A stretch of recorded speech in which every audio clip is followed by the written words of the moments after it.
Käännekohta mun urheiluuralla oli se, että mua ei valittu Kalpan A-junnujen joukkueeseen.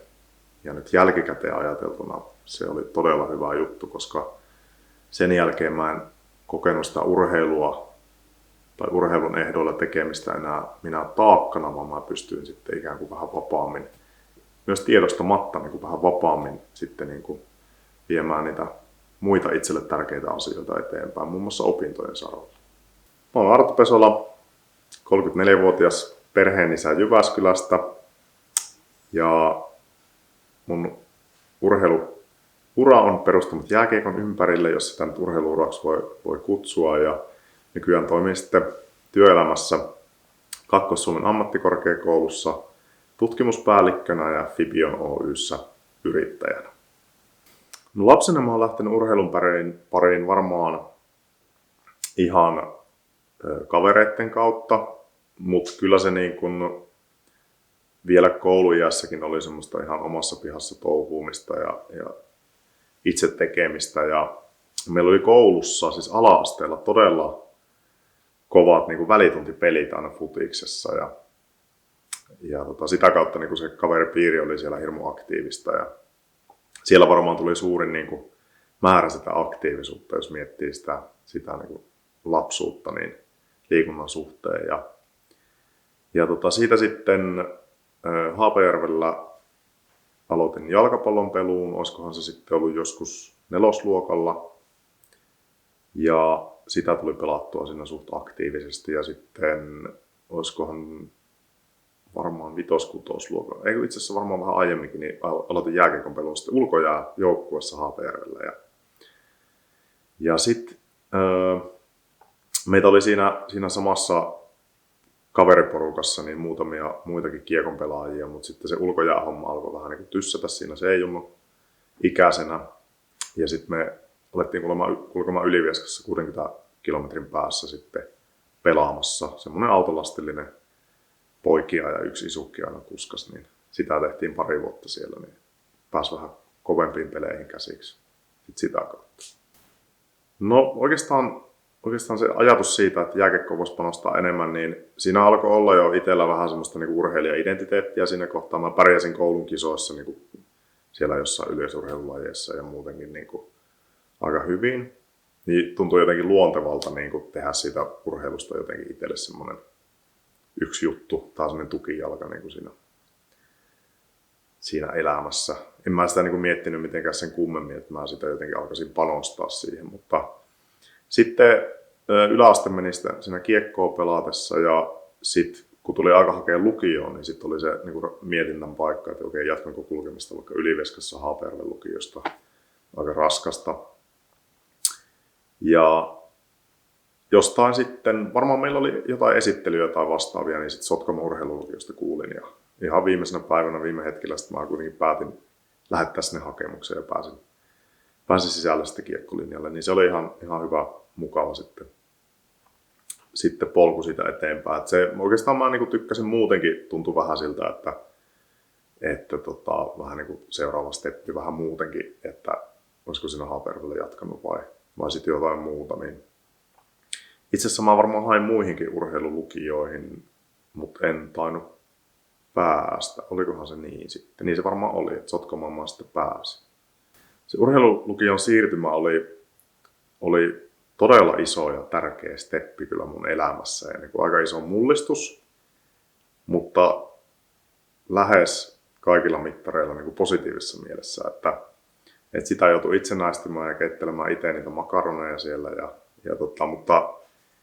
mutta niin kuin se, että sitä arkea elettiin niiden kavereiden kanssa ja sen niin kuin järjestelmällisen treenaamisen ja koulunkäynnin kanssa, niin se oli niin kuin todella siistiä. Ja sitten, että miten siinä niin kuin ne kaverit niin kuin hitsautui yhteen ja se porukka, niin se oli niin kuin parasta, mitä sieltä niin kuin jäi. Mut kyllähän siinä on paljon niin kuin opettelua ja kyllä siinä niin kuin paljon itsekuria vaadittiin. Että kyllähän siellä monilla se opiskelu saattoi jäädä ehkä pikkusen vähemmälle ja siinä oli sitten jos jonkinlaista hippaloa tarjolla siellä, mutta tuli treenattua tosi paljon ja mä ihan oikeasti panostin kyllä koulunkäyntiin, että että siitä jää niin kuin todella paljon käteen siitä urheilulukiosta. Ehkä just se niin kuin itsekuri, mutta myös kaverit ja se semmoinen itsenäisyys. Niin. Mut kyllä se oli iso juttu, mutta se oli just hyvä juttu niin kuin siinä kohtaa. No, mulla ei ollut paljon ajatusta mun tulevaisuudesta silloin, kun mä menin urheilulukioon, että kyllä se niin kuin jotenkin aika lyhyellä tähtäimellä niin kuin eteni se asia. No, ehkä mä mietin jotain kiekkojuttuja, että olisi hyvä niin kuin pelata, olisi kiva niin kuin pelata jossain korkealla. Mutta ei se jotenkin, mä en ole ollut mikään semmoinen hirmu päämäärätietoinen ehkä kuitenkaan, varsinkaan urheilun suhteen. Se on ollut kivaa ja mä oon tykännyt sitä tehdä ja se on antanut semmoista niin kuin tosi hyvää niin kuin sisältöä elämään, mutta en mä niin kuin minkään NR-unelmien perässä niin kuin sitä ole tehnyt ikinä. Ja kyllä se sitten tietysti urheilulukiossa alkoi olla siinä. Mä pelasin silloin Kajaanin Hokissa alkoi olla vähän kovempia pelejä ja kovempia äijiä, jotkut lähti kärppiin sieltä ja alkoi olla sitä sellaista, niin kuin, että mihin tästä nyt niin kuin siirrytään, niin siinä niin kuin alkoi pikkusen niin kuin prosessoimaan sitä, että pitäisikö tässä johonkin niin kuin edemmäksi vielä päästä, mutta en mä siihen ole niin kuin mitenkään kovin aktiivisesti pyrkinyt sitten kuitenkaan.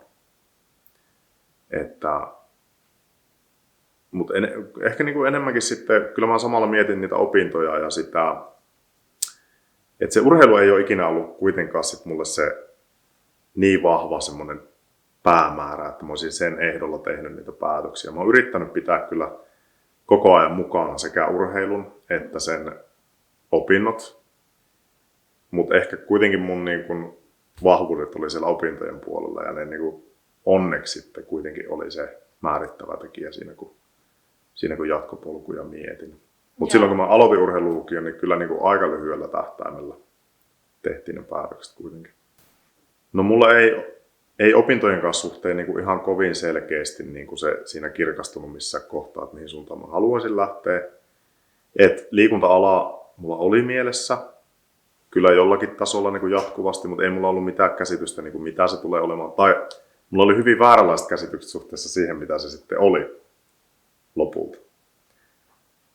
En siis ollut ottanut selvää, enkä niin kuin, mä jotenkin omassa päässäni niin kuvittelin sen jonkinlaiseksi ja ylipäätään se ala niin kuin kuulosti hienolta ja se niin kuin ehkä sitten alkoi kypsymään semmoisena ideana liikuntapuolelle, mutta mulla oli samaan aikaan monia muitakin vaihtoehtoja, niin kuin teknistä puolta ja arkkitehtijuttuja ja siis tämmöiset niin kuin kiinnosti kans, että mitkä olisi ollut hyvin erilaisia niin kuin polkuja varmaankin. Mutta sitten ehkä sen niin kuin urheiluidentiteetin ja tämmöisen kuitenkin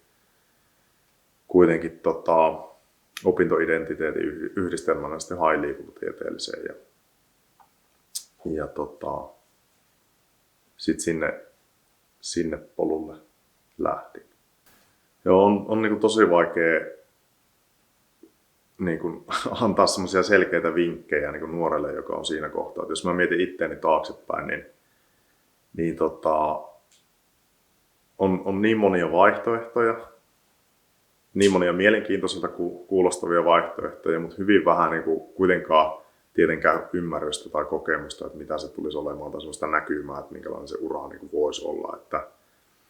Mutta niin kuin varmaan semmoinen, että kannattaa rohkeasti kysellä ja ottaa selvää. Mä koin tosi hyvänä, kun käytiin vierailemassa itse asiassa silloin lukioaikana täällä liikuntatieteellisessä. No, ei sitä kyllä itse vierailusta, niin kuin joku perusluentoesittelyt, niin eihän sitä nyt mitään saanut niin kuin sillä tavalla irti. Mutta vähän sitä fiilistä sillä, että tämmöinenkin paikka on olemassa. Ja se oli niin kuin tärkeä kuitenkin siinä sitten, että vähän niin kuin orientoitu. Käytiin me sitten jossain muissa yliopistoissa ja samanlaiset esittelyt oli siellä, että mä en tarkalleen muista, mitä siellä käytiin läpi, mutta ne on verrattuna siihen, että vaan nettiä plärää, niin kuin tosi hyviä. Ja sitten varmaan kannattaa niin kuin katsoa, että minkälaisiin ammatteihin porukka on niin kuin valmistunut näistä että missä rooleissa, ehkä niinkin, että katsoo, että minkä tyyppisissä ammateissa niin kuin minkälaisissa ammateissa haluaisit työskennellä ja niin kuin benchmarkata porukkaa ja sitten katsoo vähän, mitkä on heidän koulutukset ja laittaa vaikka mailia tai ottaa puhelimen kouraa ja soitella tai LinkedInissä laittaa viestiä. Niin se on varmaan niin kuin sellainen, mitä nykypäivänä hyvin voisi kyllä suositella ja ihmiset varmaan tosi mielellään niin kuin kertoo sitä omaa urapolkua. Kyllä. Niin nyt, no toisaalta jos mä olisin niin tehnyt, niin mä en olisi ehkä päätynyt, koska ne niin kuin urapolut on niin moninaisia. Mutta ehkä siinä on niin kuin hyvä pitää mielessä sekin, että kyllähän et sä nykyään niin kuin yhteen ammattiin niin kuin valmistu ja tee sitä loppuikäis, vaan nykyään niin kuin työelämä on jatkuvaa kouluttautumista ja sä pystyt niin kuin niillä valmiuksilla, mitä sä vaikka saat yliopistosta tai ammattikorkeakoulusta tai mistä tahansa opinnoista, niin voit tehdä hyvin monenlaisia asioita. Ja ehkä niin kuin urheilulukiolaisille varmaan tietynlaista vahvuutta siitä urheilijan identiteetistä niin kuin saa kuitenkin sit siihen. Niin kuin, mä en nyt osaa tarkemmin eritellä, mitä se niin kuin on, mutta se voi kuvitella, että se on niin kuin työelämässä hyvä kuitenkin semmoinen assetti tai työkalupakki tai lähtökohta, mikä se nyt ikinä onkaan. Ja sen ammatin lisäksi. Mutta niin kuin varmasti niin kuin perspektiivi avoinna ja ehkä sen sijaan, että plärää niitä oppilaitosten niin kuin sivuja, niin lähteekin katsomaan niitä alumneja ja niitä, että minkälaista porukkaa sieltä on tullut. Niin siitä varmaan ehkä semmoista mä olisin ehkä kaivannut siinä kohtaa, kun mä olin siellä urheilulukiossa. Joo, urheilun kanssa on käynyt sillä tavalla, että mä jatkoin aktiivisesti kiekonpeluuta. No lukion jälkeen lukion aikana mä treenasin hokiin niin kuin mestisporukassa, mutta en sitten sinne mahtunut kuitenkaan pelaavaan kokoonpanoon silloin. Sitten mä lähdin Kalpan A-junnuihin treenaamaan lukion jälkeen. Niin kuin treeninkämpin kautta pääsin siihen niin kuin harjoitusryhmään. Ja kesän niin kuin treenasin tosi kovasti siellä mukana, mutta en mahtunut siihen kuitenkaan sitten pelaavaan kokoonpanoon sitten syksyllä. Ja samaan aikaan tuli sitten Jyväskylästä tietoa, että pääsin liikuntatieteelliseen opiskelemaan. Se oli niin kuin nyt jälkikäteen, jos mä olisin saanut paikan siinä Kalpan porukassa, niin mä en tiedä, olisinko mä jättänyt sen liikuntatieteellisen paikan. Ja mulla olisi ollut Kuopiosta teknisen puolen opiskelupaikka, että nämä on tämmöisiä niin kuin mielenkiintoisia spekuloinnin paikkoja, että mitä olisi mennyt toisin, jos mä olisin se urheilun. Onneksi oli sen verran huono, että nyt voi sanoa, että en mahtunut siihen porukkaan, niin tuli lähettyä sitten opintojen perässä. Mutta sitten mä pelasin Jyväskylässä Diskoksen A-junnussa ykkösdivaria ja sitten Diskoksen ja D-kekon miehissä sitten Suomi-sarjaa ja noustiin sitten mestikseen sillä porukalla, mutta sitten taas en mahtunut siihen mestisporukkaan. Siitä löytyi semmoinen aika niin kuin hyvä raja tavallaan sille omalle osaamiselle ja kiekonpelulle. Ja sitten mä pelailin kakkosdivaria vielä niin kuin useampia vuosia. Ja nykyään harrastan tällaista ihan noissa niin kuin paikallisharrasteporukoissa. Niin siitä on jäänyt siis elinikäinen harrastus. Se on niin kuin todella mukavaa. Mutta en mä ikinä niin kuin huippupelaaja ollut enkä niin kuin päässyt huipulle. Eikä mua se harmita pätkän vertaa. Että niin kuin. Joo, urheilijan identiteetti tänä päivänä, se on kyllä hyvä kysymys. Kyllä mulla on semmoinen niin kuin urheilijan identiteetti. Mä koen, että mä oon niin kuin, ihmiset sanoo, että sä oot sporttinen ja niin kuin, siitä on, mutta se on ollut niin kuin pienestä pitäen sellainen se mun urheilijan identiteetti, että se on niin kuin pysynyt. Että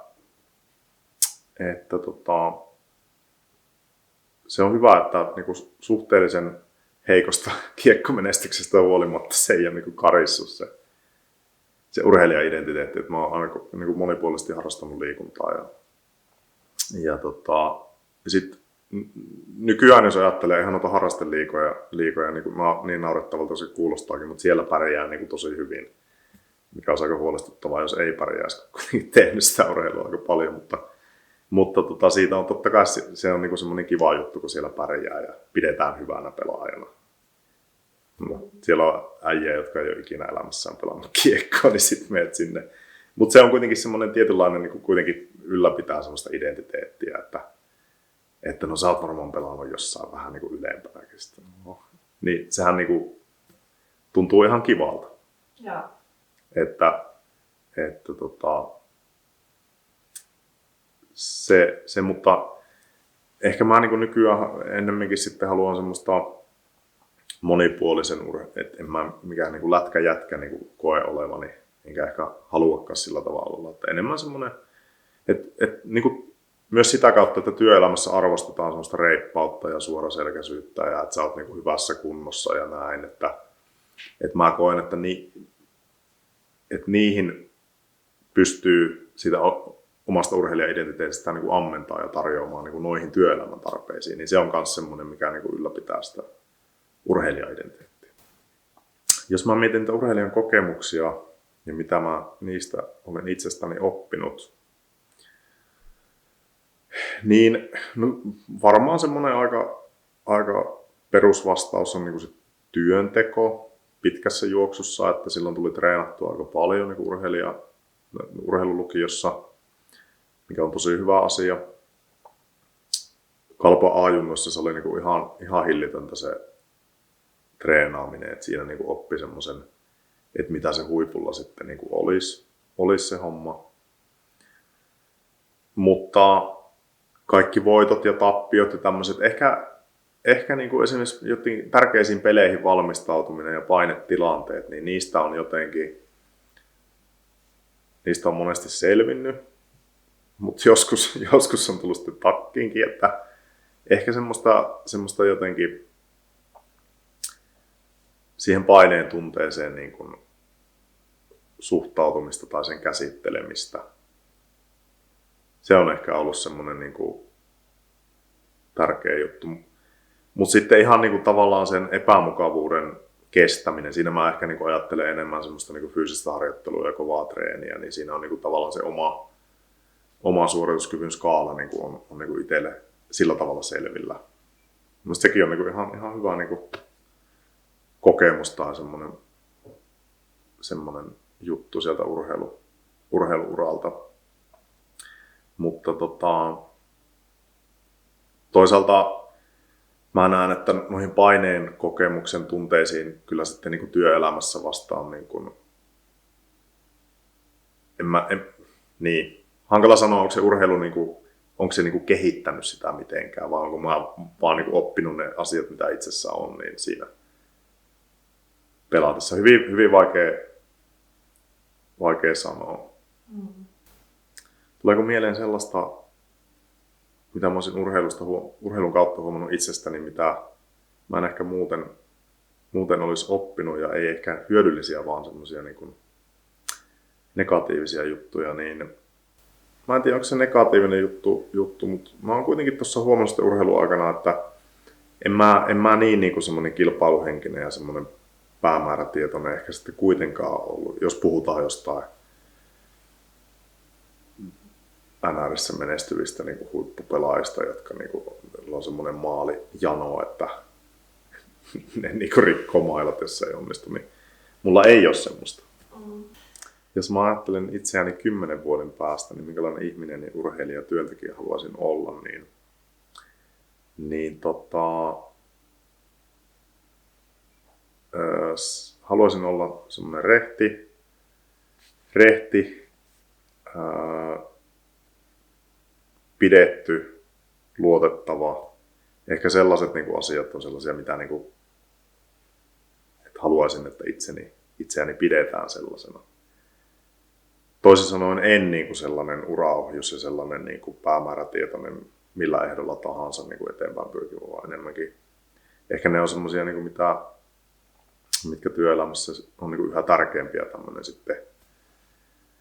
sitten niin kuin, ikään kuin tiimipelaaminen ja merkitys. Ja, että jotain sellaista merkityksellisyyttä ja sellaista niin kuin pystyisi ylläpitämään ilman, että niin kuin pyörii vaan siinä arjen niin kuin täskeissä ja akuuteissa tulipalojen sammuttelussa ja sitten 60-vuotiaana huomaa, tai niin kuin miettii, että ei niin kuin keksi yhtään mitä tuli tehtyä, että pystyisi pitämään sen niin kuin isomman kuvan mielessä. Niin siinä varmaan niin kuin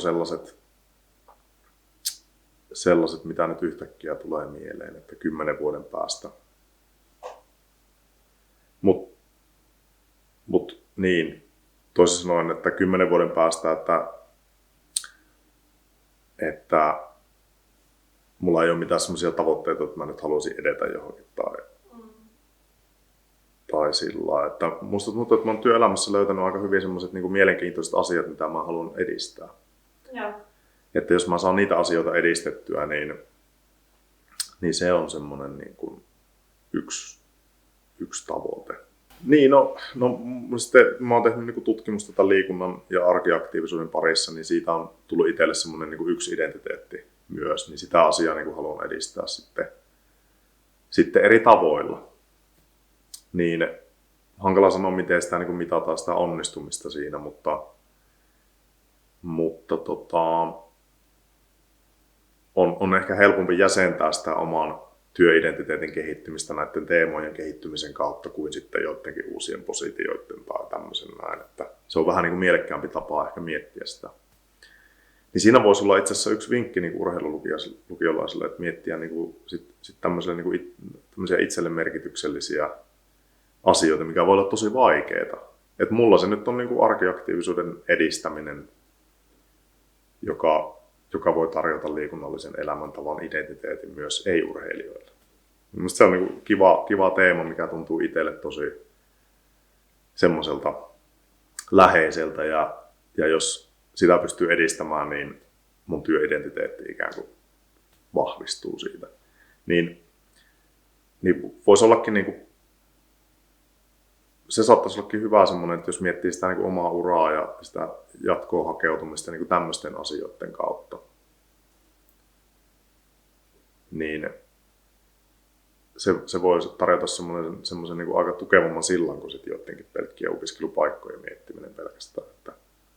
Että joidenkin teemojen toteuttaminen sehän voi vaatia monen tyyppisiä urapolkuja, eikä pelkästään jotain tutkintoa, vaan se voi tarkoittaa joihinkin verkostoihin kuulumista tai joihinkin ihmisiin tutustumista tai monia kursseja ja monenlaista osaamista, eikä pelkästään jotain yhtä tutkintoa. Niin se on, mikä on nykyelämässä tosi niin kuin normaalia. Eli toisin sanoen ei ehkä kannata ottaa painetta siitä yhdestä opiskelupaikasta, vaan miettiä jotenkin niin kuin tämmöisten sisällöllisten ja mielenkiintoisten teemojen kautta sitä omaa osaamista ja sen kehittämistä. Joo, tosiaan mä en ole kokenut, että mä oon urheilun suhteen kovin päämäärätietoinen. Mistä se sitten johtuu, niin se voi ehkä johtua jotenkin siitä, että mä en sitä urheilua näe semmosena. Se ei ole semmoinen